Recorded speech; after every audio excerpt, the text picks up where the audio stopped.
Hi guys! Magandang hapon sa itong lahat. So, today's video ay nag-general cleaning dito si Ivy na kapitbahay ko. Ayan. So, bumili siya ng bagong duyan para may matambayan kami dito kasi maraming puno. So, mainit. Tamang-tama to dito kasi puro puno ang nakapaligid. So, nilinisan niya muna.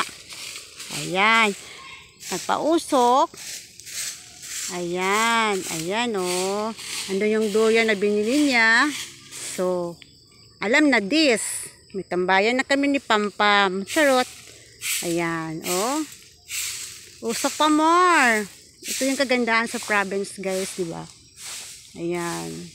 Puro lilim. Puro haling ng haling. Kasi, daming dahon. Nagkandahulog-hulog. Ayan. Usok pa more. Haling pa more.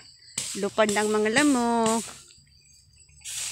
Hala, grabe kay mga dahon ba, mga tagak ang punuan sa mahugan ni oh. Ayan.